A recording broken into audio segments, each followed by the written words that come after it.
BJP का manifesto देखे तो उसमें सीए एनआरसी है, यूनिफॉर्म सिविल कोड है, वन नेशन वन इलेक्शन है। बीजेपी और आरएसएस के कई लीडर्स ये अक्सर बोलते कि अयोध्या तो सिर्फ झांकी है, काशी मथुरा अभी बाकी है। हिंदू राष्ट्र बनाने की बात वो करते।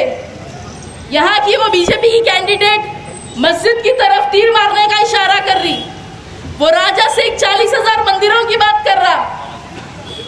आज मुल्क में हमारे कई मुसलमान यूएपीए के शिकार बने हुए हैं, कई मुसलमान बुलडोजर के शिकार बने हुए हैं, मॉब लिंचिंग कई मुसलमानों की होती है। यहाँ तक कि हमारे स्कॉलर्स को नहीं छोड़ा गया, उनको भी अरेस्ट किया गया। भारत की सियासत में मुसलमानों को मुकम्मल खत्म करने की कोशिश की जा रही है। मुसलमानों की लीडरशिप को ये लोग खत्म करना चाहते हैं और इसमें जितना हाथ बीजेपी का है उतना ही हाथ सो कॉल्ड सेक्युलर पार्टीज का भी है। क्योंकि अगर हम मुसलमानों के टोटल पॉपुलेशन को लोकसभा के टोटल 543 सीट से जोड़कर उसका रेशियो निकाले तो कितने % मुसलमानों को लोकसभा की टिकट देना चाहिए? और इंडिया अलायंस ने अब तक कितने मुसलमानों को टिकट दिया है? महाराष्ट्र में इंडिया अलायंस ने एक भी मुसलमान को इंडिया अलायंस ने महाराष्ट्र में टिकट नहीं दिया। जब अतीक अहमद और उनके भाई को पुलिस की हिरासत में गोली मार दी गई, हम सब टीवी पे लाइव देख रहे थे, लाइव टीवी पर उनके ऊपर गोलियां चलाई गई, जब कोई भी सो कॉल्ड सेक्युलर पार्टीज के लीडर्स ने जमकर आवाज नहीं उठाई। बिहार के शहाबुद्दीन साहब की मौत के बाद उनकी खुद की पार्टी उनके घर वालों के साथ सौतेला रवैया करती है। आजम खान साहब भी शिकार बने हुए हैं, वो भी कई साल से जेल में है। जब कुछ दिन पहले मुख्तार अंसारी साहब को पुलिस की हिरासत में जहर देके मार दिया गया तो कौन से सो कॉल्ड सेक्युलर पार्टी के लीडर ने आवाज उठाया? और हम सब ने देखा कि मुख्तार अंसारी के साहब के घर आखिर गया कौन था? हमदर्दी किसने दिखाई थी? वो घर जाने वाला शख्स हमारा लीडर है, वो हमदर्दी दिखाने वाला शख्स हमारा लीडर है, वो सवाल उठाने वाला शख्स हमारा लीडर है, गलत को गलत बोलने वाला शख्स हमारा लीडर है। और उसके बाद क्या हुआ? असदुद्दीन ओवैसी साहब को भी धमकियां दी गई मुख्तार अंसारी साहब के घर जाने के बाद। 2 साल पहले यूपी में असदुद्दीन ओवैसी साहब पर जानलेवा हमला हुआ।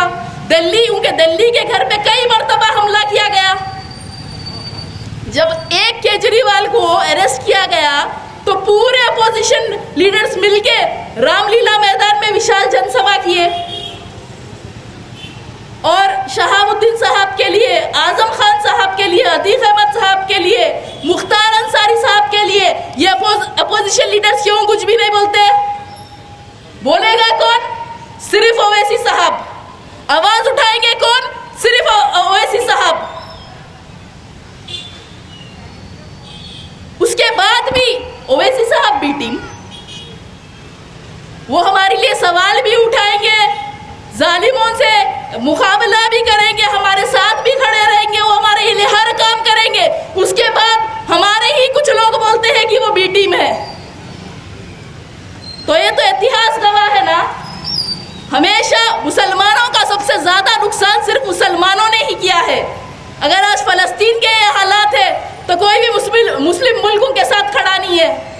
अगर आज दुनिया के तो ये तो इतिहास गवाह है ना। हमेशा मुसलमानों का सबसे ज्यादा नुकसान सिर्फ मुसलमानों ने ही किया है। अगर आज फलस्तीन के ये हालात है तो कोई भी मुस्लिम मुल्कों के साथ खड़ा नहीं है। अगर आज दुनिया के मुस्लिम ममालिक में इत्तेहाद होता तो आज फलस्तीन का ये हाल नहीं होता। वैसे ही अगर आज भारत के मुसलमानों में इत्तेहाद होता तो हम जुल्म के खिलाफ लड़ सकते थे। तादाद पे मत जाओ, तादाद पे तो हम हमेशा कम थे। अल्हम्दुलिल्लाह आज हैदराबाद शहर में, अपने शहर में हमारा इत्तेहाद है, इसीलिए हम आज यहाँ बेफिक्री से है। लेकिन हमारे भारत के दूसरे रियासतों में मुसलमानों की कोई लीडरशिप नहीं है, उन लोगों में इत्तेहाद नहीं है, इसलिए वो जुल्म का शिकार बने हुए हैं। बहरहाल हैदराबाद के लोगों से मैं यही कहना चाहूंगी कि अपने इस इत्तेहाद को बरकरार रखो, उसे और मजबूत करो, तैयार रहो। हम बोल नहीं सकते आगे होने वाला क्या है, आगे के हालात कैसे रहने वाले हैं, तो तैयार रहो, हर तरीके से तैयार रहो, हर फील्ड में तैयार रहो, हर हाल में तैयार रहो।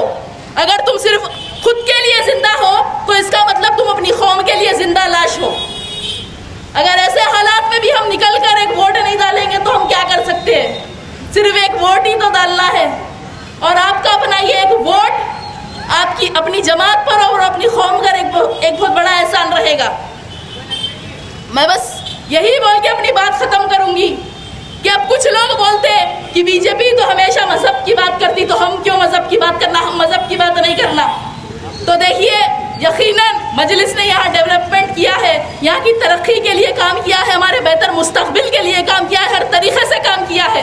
काम करते थे, काम करते हैं और काम करते रहेंगे इंशाल्लाह। काम करना ज़रूरी है। हमारे मजलिस के लीडर्स तो 24 घंटे हवाम के लिए हाजिर है, लेकिन अगर हम मुसलमानों के हुकूक की बात करते हैं तो इसलिए करते हैं क्योंकि मुसलमान इस मुल्क में माइनॉरिटी है और बीजेपी माइनॉरिटीज़ के साथ नाइंसाफ़ी करती है, माइनॉरिटीज़ पर जुल्म करती है, उनको ख़त्म करना चाहती है, नफ़रत की बात वो करती है और वो जुल्म करते हैं तो हम जुल्म के खिलाफ आवाज़ उठाते हैं, हम जुल्म को ख़त्म करना चाहते हैं। वो फ़िरक़ा परस्त है, हम फ़िरक़ा परस्त नहीं है, हम फ़िरक़ा परस्ती को ख़त्म करना चाहते हैं। वैसे में दूसरे सो कॉल्ड सेक्युलर पार्टीज कौन सा हमारे लिए खुलकर आवाज उठाते हैं, वो भी पीछे से वार करते। जब किसी को हमारी फिक्र नहीं है तो क्यों ना हम हमारी कौम के लिए आगे आए, क्यों ना हम हमारी कौम के लिए आवाज उठाए, क्यों ना हम हमारी कौम के लिए लड़े। इस मुल्क में हमारी ये लड़ाई बराबरी की है, हिस्सेदारी की है, हमारे हुकूक की, हमारे हक की ये लड़ाई है और हक मांगने से नहीं मिलता, हक को लड़के हासिल किया जाता है। इतिहास में कभी भी आज़ादी और हक मांगने से नहीं मिला, उससे हासिल किया गया है। बहरहाल आप लोग सब याद रखिए कि इस इलेक्शन में हमें हैदराबाद से नफरत को हराना है। 13 मई के दिन सिर्फ पतंग पतंग पतंग, बाकी सब खत्म खत्म खत्म। AHA न्यूज़ को लाइक करें, शेयर करें और सब्सक्राइब करना ना भूलें।